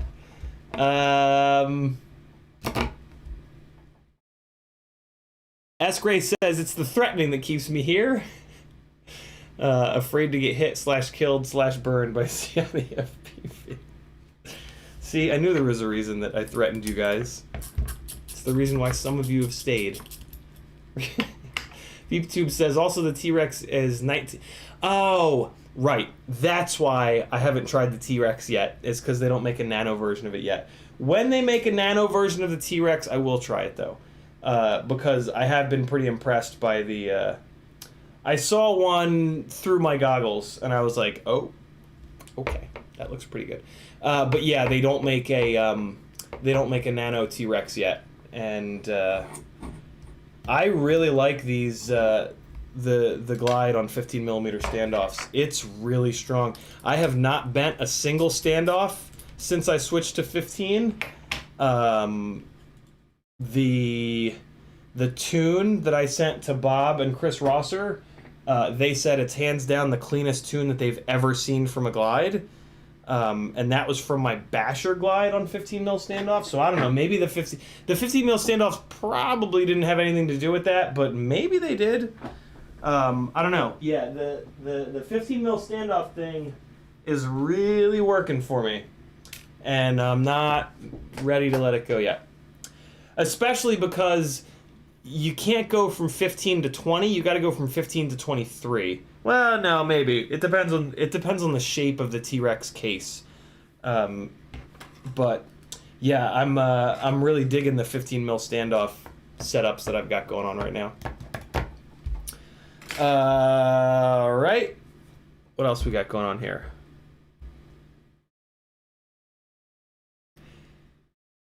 Rob Axelson says, simple, I got a couple slices of white pizza ready for you. No acid, but lots of lactose. What are you talking about, Rob? What are you're not local, are you? Are you gonna hand deliver me slices of pizza? I'm so confused. I'm cool to be confused about pizza, though. Pizza's a good thing to be confused about. Go-Kart Mozart is heating the oven right now. Gonna toss a pizza in shortly. Crash Panda says, I can tell you for a fact you'd be an excellent dad. That being said, don't do it. It's a trap. Hi, buddy. Oh, no. You poor boy. You poor boy. Yeah, Harry's not going to be mine for that much longer. So, you know, here you guys go. Say your early goodbyes. He'll be in a good place, though. His mom will take good care of him. Right? Yeah. I love you, buddy. I love you so much, I'm going to put you down now. I'll be right back. Steel Stout V4s came out today. TBS posted about it. And then one of the very first comments, I fucking love It's Blunty. One of the very first comments was It's Blunty saying, so have these been redesigned so that they won't explode the first time you crash yet? And I was like, it wasn't me. I didn't have to be the one trashing on people for durability stuff. So that was really cool. And then Ethics actually made a really smart-ass comment. In reply, they said something along the lines of like, well, why don't you go and make a super lightweight motor? Oh wait, nobody does. And man, I gotta tell you guys, it took every molecule of my self-control not to post a reply and at Ethics and say, yeah, T-Motor did it 3 years ago with the F40 Pro 2, and now they have the F40 Pro 4. But I didn't post that because I'm trying to just not be a dick. Like, I'm just, you know, like I'm just, in general, I'm just trying to not be a dick. And like, you know, it was the Ethics account that was posting it, which is probably Steel. And like, yeah, he's not like friendly with me at all, and like weirdly ignores me and whatever, but like that's allowed. Like, he doesn't trash on me or anything that I know of, at least. So yeah, I'm not gonna be a dick. And maybe they are strong, right? Maybe they are because in like the specs and whatnot, they certainly made it seem like they've done a bunch of things to make them more durable. So maybe they are more durable. I don't know. I hope they are. I really hope that they are.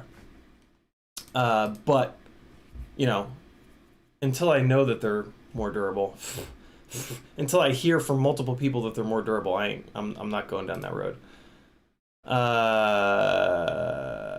Rob Axelson says, dog, cat, kid, it's all about what you put into it, even the guinea pig. That's very true. It's very true. Alex says, good self-control. Bald Man says, road bike motors. What's that mean, Bald Man? Road bike motors. What's that? Frank Nicholas says, sometimes you have to be a dick to call out people who are being a dick. Yeah, it's funny. When I first read that comment, I was like, oh, I'm gonna reply. And then a couple comments down, somebody called Ethics out on it, and I was like, all right, All right. DQ says, but Steel's motors have pants. They do. They do, and the pants don't do anything. Like, the pants are just dead weight. Baldman says, light but not tough, LOL.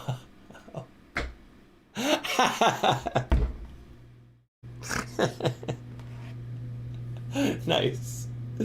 That's good, Bob. Road bike motors. Oh my god. That's fucking great. I'm totally stealing that. You can use road bike to, as like a, as like an analog for things that are light but not tough. Oh shit, that's great. What a great, yeah. Is analog the right word for that? It's not acronym. Acronym's not the right word. Yeah, I think analog is the right word, right? You're using road bike as an analog for, it's probably not, I don't know. Oh, it's fucking great. Yeah, the pants are a great idea, but they serve no purpose, and they're just dead weight. Analogy. That's it. Analogy. I had I just added extra letters. Huh. I just added extra letters. I had the whole beginning of the word right. Yeah, the pants are totally worthless. They're just dead weight on the ends of the arms. The only thing they're going to accomplish is preventing mud from getting jammed into the bottom of the motor. And I'm not willing to take a performance hit because they're heavy, because they're molded plastic. I'm not willing to take a performance hit for just mud going in my motors, right? How often does mud go in your motors? Once every 6 months? Like, who gives a shit? You fucking clean them out and they're fine. Yeah, they don't do anything for durability. So the pants are a great marketing thing. And if you don't care about performance, I mean, yeah, they're great because you'll have to spend like 30 less seconds every 6 months cleaning mud out of the bottom of your motors. But you guys know what I'm saying. Okay, so these two guys are happy. I might as well throw some 5143s on them. Because, yeah, I'm just not going to do the, look at this, look where I'm taking my 5143s from. If you didn't see the unboxing the other night, this is half of the 5143s that I got from GemFan in the sponsor box. Fucking huge shout out to GemFan for seeing something in me, and appreciating like what we're doing here. They're for GemFan, like in terms of sponsorships, like it's not that they're taking it. Well, no, yeah, they are. I mean, they're taking a chance, right? Like I don't have a big viewership. Usually, in order for a company to really get their money's worth out of a sponsored pilot, that sponsored pilot needs to have a big following, right? Like that's the only way that person is gonna say like, hey, buy GemFan props to enough people for it to be worth it to them, right? Because like they're sending you a big bag of money, like like they literally are, you know. So yeah, it's really cool that that GemFan sees past the. Are these all right hand? It's very cool that they see past the fact that I don't have a huge audience, and they see that I'm doing something cool here, and a little bit different. Wow, that's amazing! So they sent the bags all right hand or all left hand. So I was wondering why there were 2 bags of purples and 2 bags of smokes. Oh my god. That's really nice, because I always have to, I mean, I don't have to, but I always separate my props out into right hand and left hand so I can just grab one. Hey, stop it. Wow, that's awesome. Very, very, very cool that they do that. What were we talking about? Yeah, I don't know. Go buy some GemFan props. Tell them Ciotti sent you. Alec Dvornik says, "Don't doubt your market share." Yeah, it's true. I don't know. You know what I think that people can kind of tell is that like I have an audience that's like pretty like devoted. Like you guys are like very active and very devoted, and That has a lot of value right there, you know? So, yeah, I don't know. It's cool. I don't, yeah, I don't know. All right, and we got right, and oh my god, this is gonna make my life so much easier. Bag separated into right and left and left. Holy shit. Oh my god, really nice. I know it seems like a small thing, but like, I break shit loads of props. Like if I go out fly, I'll break like 10 or 15 propellers. So I have to buy a lot of props, and when I buy a lot of props, is the audio fucked up? What happened? Tell me more. What's going on with the audio? Is it doing the static thing? Ugh. Oh, is it better now? Fine now? Oh, that's weird. Really? So it went... You guys, so you OG folks, was it the same that it used to? It's never done that. It's never gone crazy and then come back before, right? OG people, weigh in. What's up, Lumpy? It's scary. S Grace is out of here. Thanks for hanging, S. It was scary. It's funny. You guys are funny.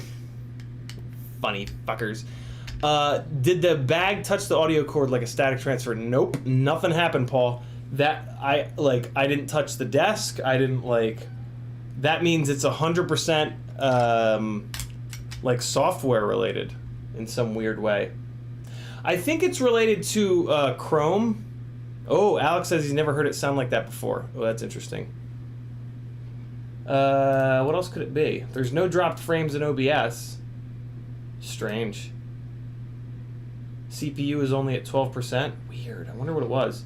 I mean, I do have Super Deluxe's stream opened, but his stream is not playing. Just the chat was running. So I just closed that. We'll see if it happens again.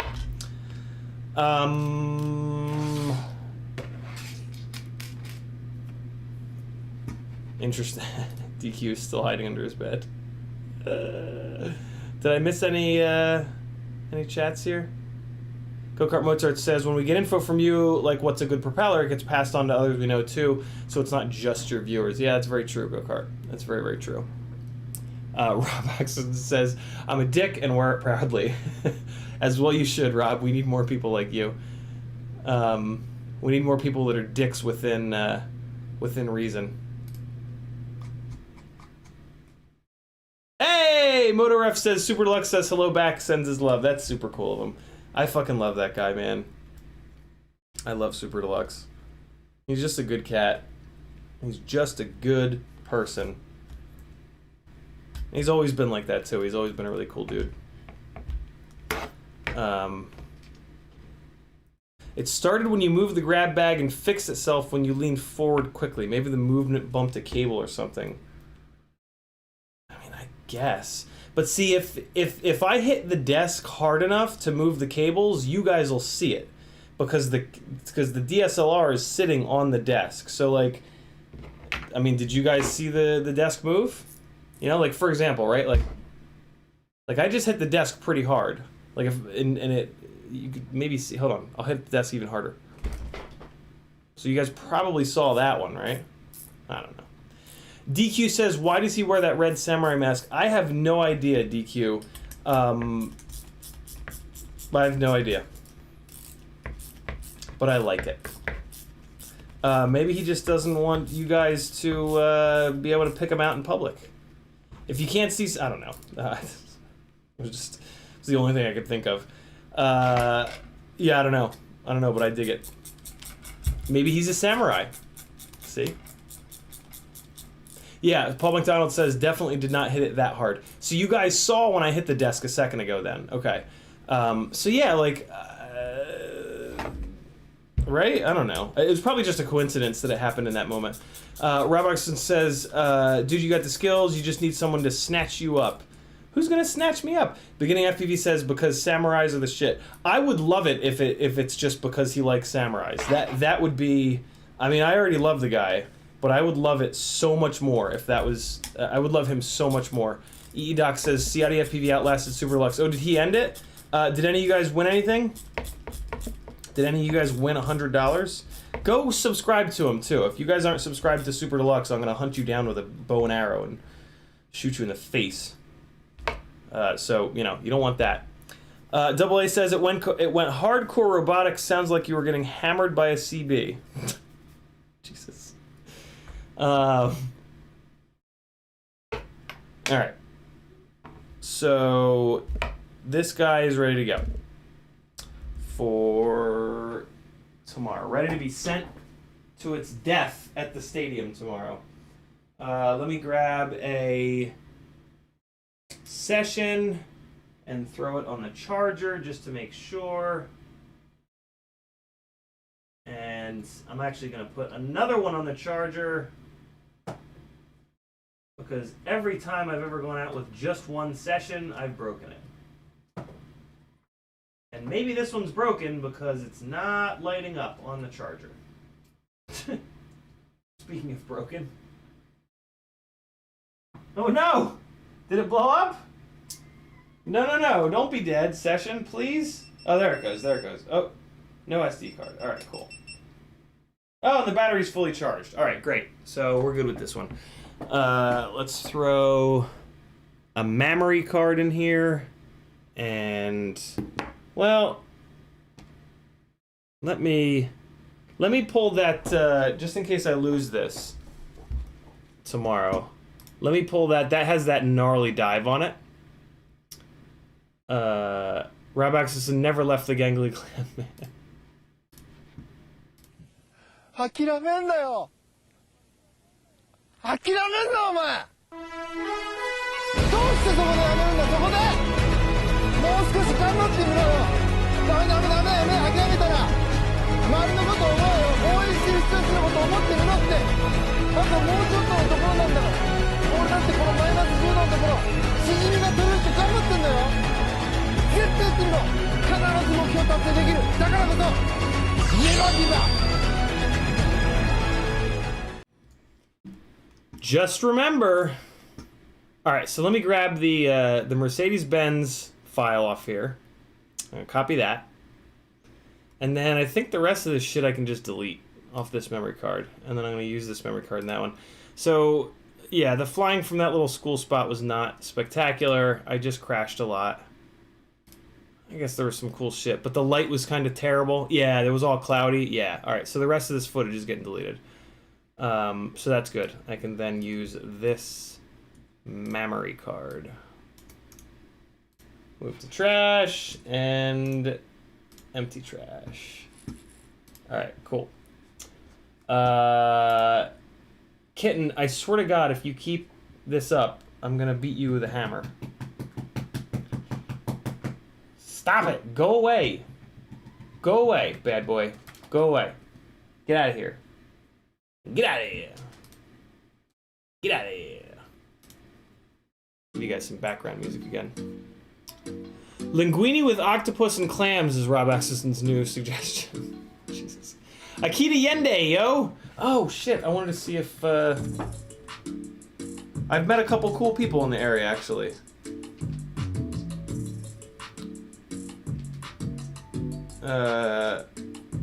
No. He didn't get back to me. What time are you guys open until? Out of curiosity. Hey! Oh shit, he's gonna throw up, guys. Hold on. I'm sorry, buddy. I'm sorry. Get to your spot. Get to your spot, please. Get to your spot. Come on. Boy. It's okay.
All right, hold on, guys. I absolutely have to feed him now.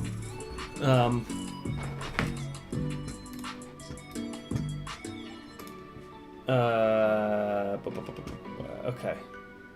That copied. This is good. Empty trash. And let me switch memory cards. I'm gonna give you guys that that sketchy ass rip to watch. I'm gonna go feed him. I'll be back. That's on this memory card. Kitty Horkin.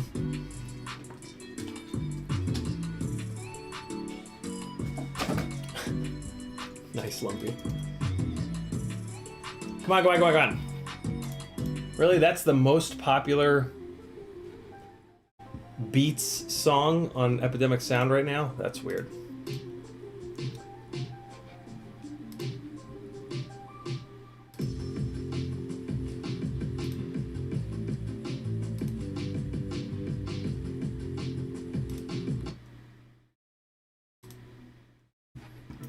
Alright, I'll be right back. Here, watch this again. Watch this sketchy ass shit again. I am allergic to cats, Jackalope, but I love them so much that it's worth it. What is the deal with the Epidemic Sound? What's going on? You've been so good.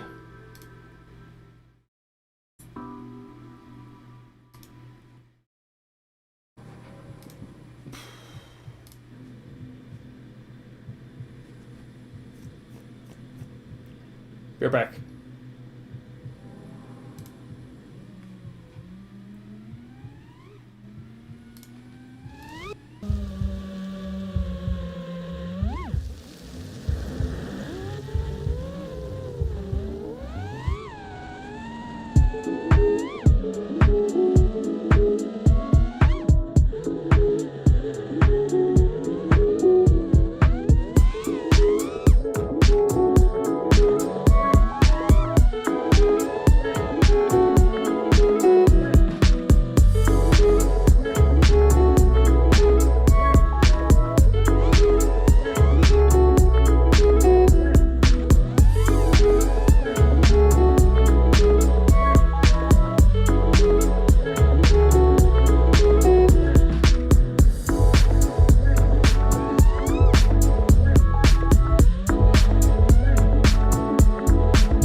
You gotta be shitting me with that one.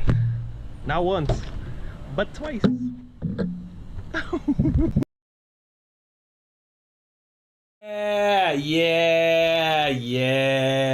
Yeah, Benjamin, it made me nervous too.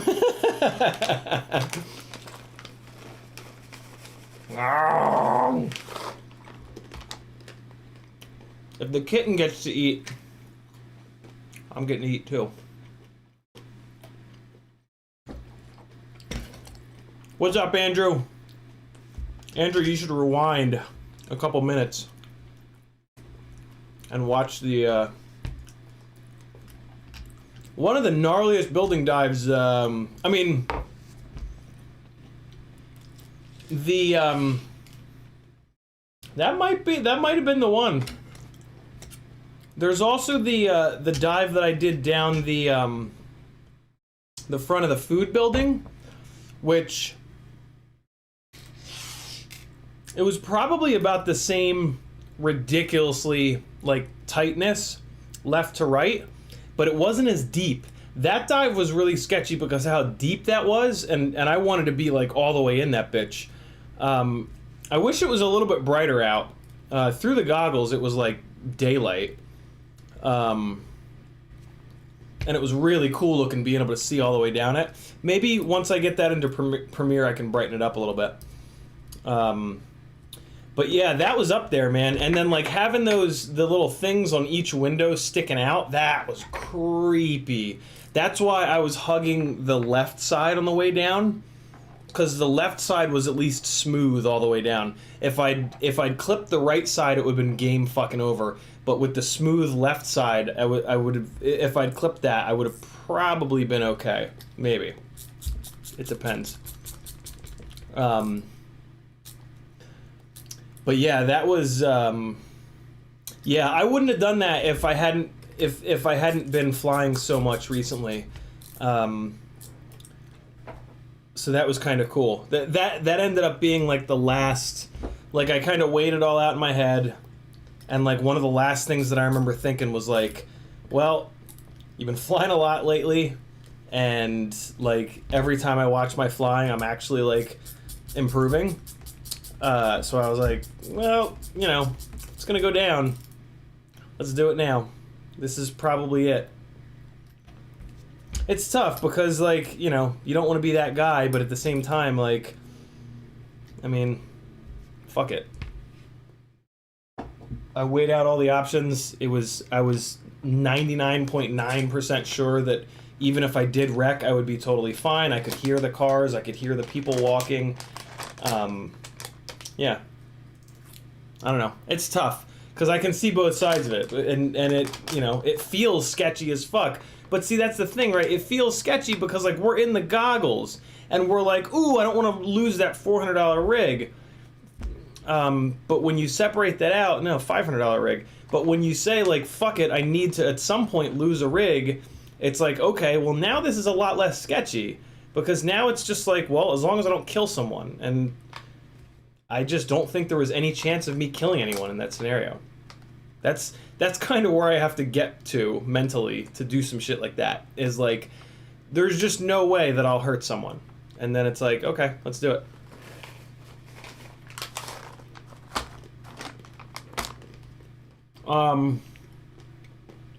Quad number 2. Good to go. This is the cleanest one. Thanks for hanging, Lumpy. This is the cleanest one, and it's on the F40 Pro 4s. So this one always gets flown last. If I break the other two, I fly this one. So I'm not going to put a session in it. Okay. 2 hours and 15 minutes. Jesus. What's going on up here?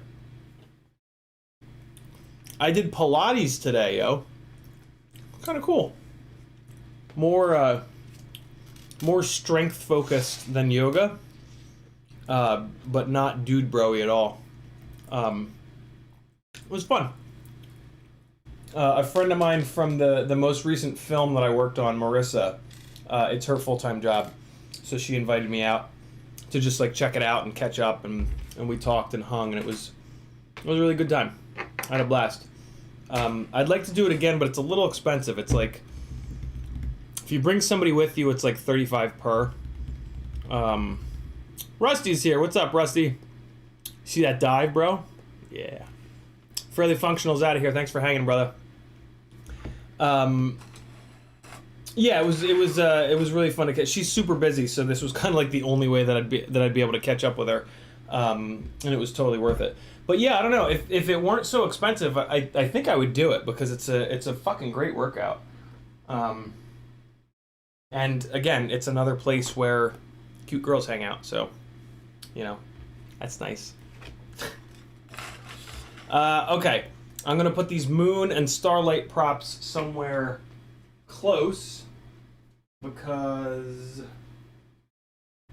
Patrick and I are gonna do something fun with these.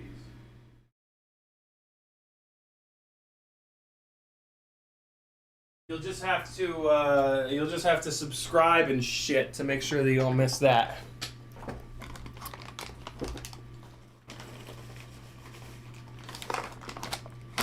All right, red rig. Let's see why the motors are getting a little hot.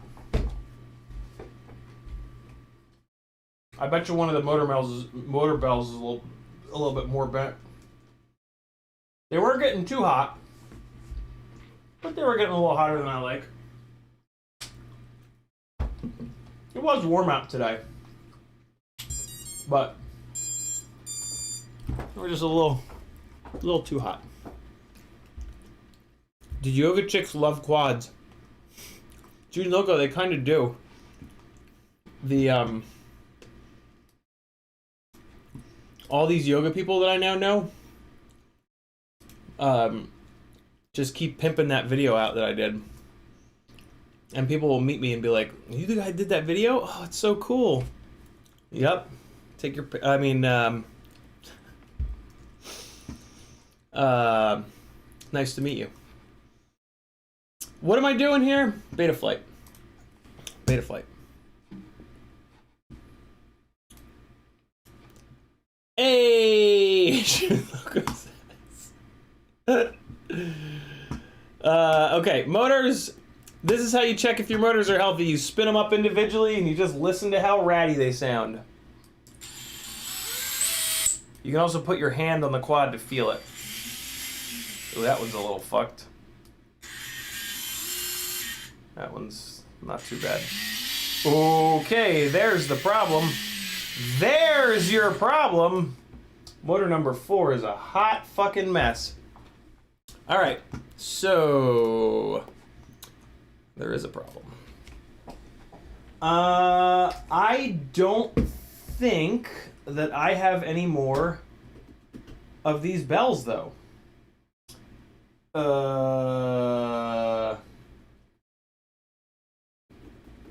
But that one really needs to come off. That one's in a really bad way. So I do have one extra. I think I have one extra in my flight bag. Oh man, we are getting down to the end of these Pro 2s. I think this might be it. I think this might be the very last one. I believe Cyclone FPV does have more, but with the new F40 Pro 4s being durable again, I think I'm gonna switch back to the Pro 4s. I think I'm officially gonna be done with these Pro 2s. Again, I've already been done with them once. I think I'm gonna be done with them again here. Let me see if I can find one more of these bells. If I don't have an extra one of these bells, I kind of don't know what I'm going to do. Yeah, I do know what I'm going to do, but I'm not going to be happy about it. I've got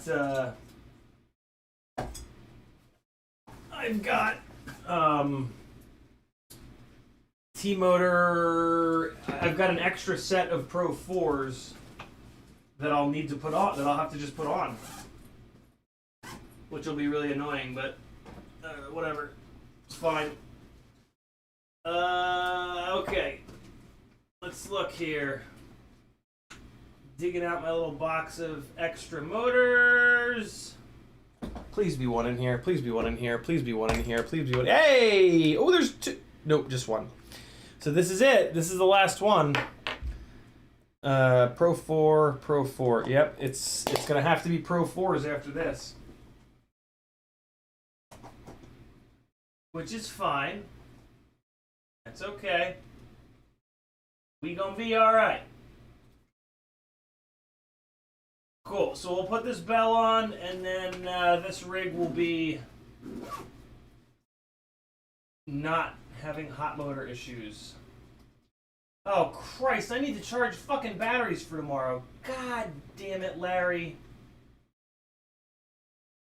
Alright, oh shit, I need to charge a whole bunch of things. Alright, let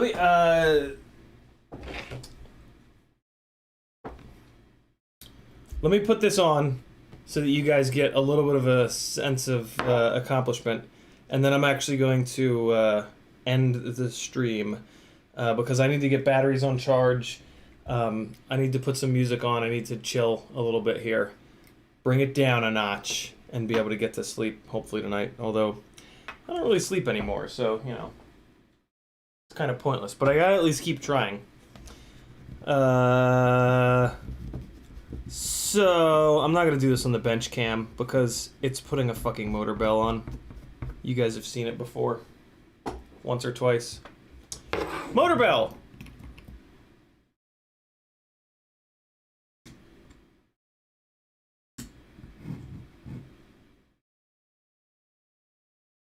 On! Motor bell screw. Rob Axelson says, what's your plan when the T-motors are non-existent? Well, I mean, once they're... I'm sure that they'll replace the F40 Pro 4s with an F40 Pro 5. So, yeah, I mean, I'll just keep going with the F40 line. Because, yeah, they're nice and lightweight. And I can't imagine T-Motor as a company going away. I mean, they're arguably the biggest of the motor companies. So, I can't really imagine that happening. I mean, you never know, but...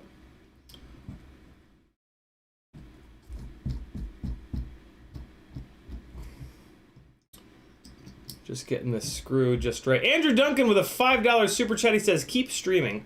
All right, Andrew, if you insist, if you're going to send me $5 like that, then I'm going to do it, brother. Rob Oxison says, expand yourself. Get out of your comfort zone. I would if there were any other motors that were lightweight. I would love to try an iFlight motor or... I mean, there's a million really interesting motors out there, but they're all too fucking heavy. And I'm just... heavy motors, to me, feel like shit on the ends of the arms. So, I'm kind of interested to try the Steel Stout motors, because they're the only other lightweight motors. But I'm going to wait until I hear one or two people talking about durability on them. But yeah, I would absolutely love if somebody else made a lightweight motor, but they don't. Especially if there was like a lightweight eco motor. Ooh, that would be fucking fantastic. Andrew Duncan with a $20 super chat. He says, thank you. You are certainly welcome, Andrew.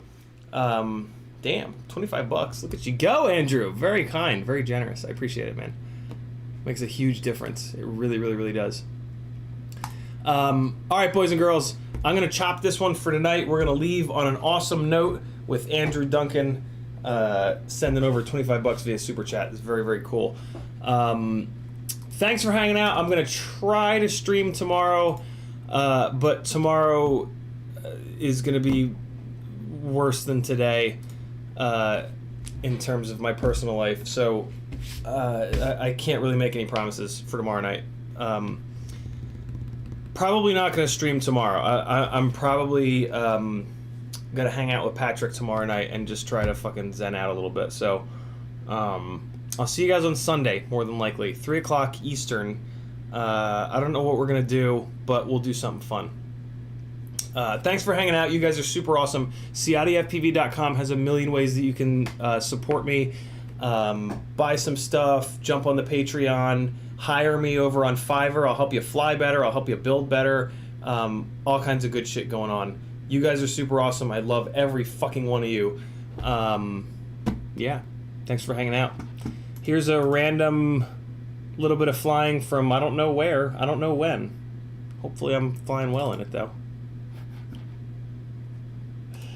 Let's play this song. Oh, you guys will dig this. Oh yeah, you guys will dig this.